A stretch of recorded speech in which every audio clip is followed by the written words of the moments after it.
Hi guys, ഞാൻ പോകുന്നത് എങ്ങോട്ടാന്ന് വെച്ച് കഴിഞ്ഞാൽ ഇക്കാടെ ബർത്ത്ഡേ ആണ്. അപ്പോൾ എന്തെങ്കിലും ഒരു ഗിഫ്റ്റ് മേടിക്കാൻ വേണ്ടിയിട്ട് ഒന്ന് അഞ്ചൽ വരെ പോവുകയാണ്. കൂടെ ഉമ്മായും ഉണ്ടായിരുന്നു. ഇക്ക പുറത്തോട്ട് പോയ സമയം നോക്കിയിട്ടാണ് ഞങ്ങൾ ഇറങ്ങിയത്. അങ്ങനെ പിന്നെ അഞ്ചൽ വന്ന് നേരെ ഡ്രസ്സൊക്കെ എടുത്തിട്ട് പിന്നെ നേരെ ചെരുപ്പും കൂടെ മേടിക്കാൻ വേണ്ടി കയറിയിട്ടുണ്ടായിരുന്നു. അങ്ങനെ ഇതൊക്കെ മേടിച്ചിട്ട് ഇക്ക തിരിച്ച് വരുന്നതിന് മുമ്പേ ഞങ്ങൾക്ക് തിരിച്ച് വീട്ടിലെത്താം. കാരണം പറയാണ്ടാണ് ഞാൻ പോയത്. അപ്പോഴത്തേനും തിരിച്ച് വരുന്നതിന് മുമ്പ് എനിക്ക് വീട്ടിലെത്തുന്നതുകൊണ്ട് എല്ലാം ഫുൾ ധൃതിയിലായിരുന്നു. അങ്ങനെ പിന്നെ എല്ലാം മേടിച്ചുകൊണ്ട് നേരെ അതിൻ്റെ ഇടയിൽ ഗിഫ്റ്റ് പേപ്പർ കാര്യങ്ങളൊന്നും മേടിക്കാൻ പറ്റിയില്ലായിരുന്നു. പിന്നെ പക്ഷേ എനിക്ക് ഇവിടെ ഗിഫ്റ്റ് പേപ്പറും കാര്യങ്ങളൊക്കെ ഇരിക്കുന്നുണ്ട്. അതൊക്കെ വെച്ച് അങ്ങ് അഡ്ജസ്റ്റ് ചെയ്തങ്ങ് സെറ്റ് ചെയ്തിട്ടുണ്ടായിരുന്നു. പിന്നെ ചെരുപ്പൊക്കെ പാക്ക് ചെയ്ത് കഴിഞ്ഞിട്ട് പിന്നെ ഡ്രസ്സ് ഞാൻ പിന്നെ ഈ ഒരു ഇതിലാണ് ഫസ്റ്റ് പാക്ക് ചെയ്യാൻ നോക്കിയത്. പക്ഷേ ഇതിലങ്ങോട്ട് എനിക്ക് പൊതിഞ്ഞപ്പോഴത്തേന് അത്ര ഒരു ഭംഗി തോന്നിയില്ല. പിന്നെ ഇക്കാൻ്റെ അടുത്ത് തലേന്നേ ഇങ്ങനെ പറയുന്നുണ്ട് കിടക്കാതെ നേരത്ത് പാത്തു കേക്കൊന്നും മേടിക്കല് മുറിക്കല്, ഞാൻ എന്തെങ്കിലുമൊക്കെ ചെയ്യുന്നതൊക്കെ നന്നായിട്ട് അറിയാം, കേക്കൊന്നും മേടിക്കല് മുറിക്കല് അങ്ങനെ എങ്ങനെയാന്നൊക്കെ പറയുന്നുണ്ടായിരുന്നു. പക്ഷേ നമ്മൾ വിടുവോ? എന്തെങ്കിലും ഒരു ചെറുതായിട്ടൊരു ഇതില്ലാണ്ട് ഇത് ബർത്ത്ഡേ. അങ്ങനെ ആ കവറൊക്കെ മാറ്റിയിട്ട് ഈ ഒരു കവറിൽ പൊതിഞ്ഞ് സെറ്റ് ചെയ്ത് വെക്കുന്നുണ്ട്. ഇക്ക വരുന്നോ നോക്കിയാണ് ഇത് ഞാൻ പൊതിയുന്നത്. അങ്ങനെ ഇതൊക്കെ പൊതിഞ്ഞ് നേരെ ഉമ്മാടെ റൂമിലായിരുന്നു വെച്ചിരുന്നത്. അങ്ങനെ പിന്നെ ഫുഡൊക്കെ കഴിച്ച് കഴിഞ്ഞിട്ട് നേരെ വന്നപ്പോഴത്തേനും ഇവിടെ ഞാൻ സെറ്റ് ചെയ്ത് വെച്ചിട്ടുണ്ടായിരുന്നു.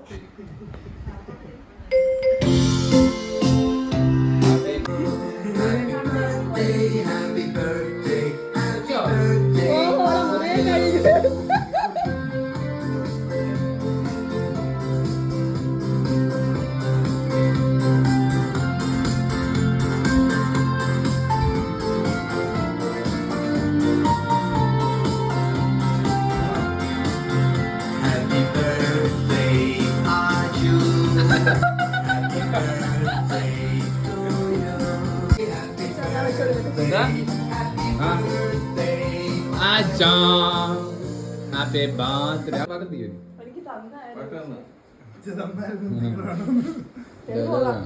ഗൈസ്, ഞാൻ ഡാലിന് ഗിഫ്റ്റ് എടുക്കാൻ പോകുന്നറിയാം.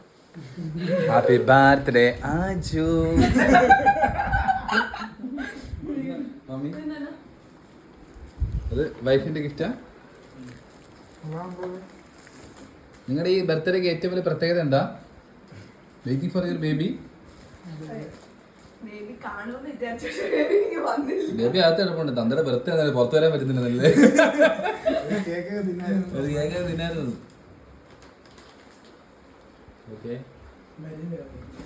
തുറന്നു നോക്കാം നല്ലായിരിക്കും. കാരണം എനിക്ക് ഇടണേ കഴിഞ്ഞിട്ട്. എവിടെ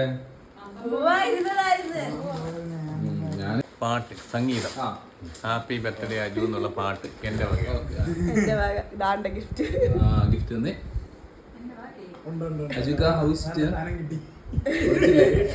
എനിക്ക് ഷർട്ട് ഭയങ്കര ഇഷ്ടപ്പെട്ടു. നീ ഇട്ട് എത്രയും പെട്ടെന്ന് ഇട്ടാലേ എനിക്ക് ഇട്ടിട്ട് കൊച്ചു പോകാൻ പറ്റും. അതെ, പെട്ടെന്ന് ഇട്ടിട്ട് ഒഴിവാക്കിച്ചു. എന്റെ ഗിഫ്റ്റ് നോക്കിയോ? അളിയൻ ഹൗ ഈസ് ദ ഗിഫ്റ്റ്? നോർമലാട്ടോ, സാധാരണ രീതിയിൽ ജീവിച്ചു ഓഫീസ്.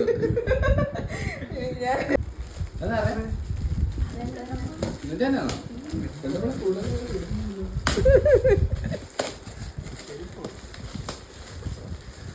നല്ല രസമായിട്ട് വീട് ഇടുന്നത്.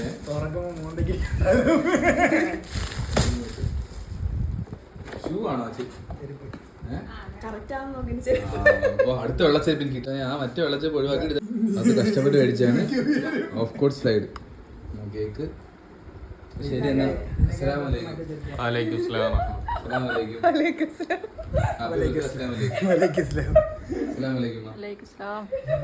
അലൈക്കും. Thank you for watching.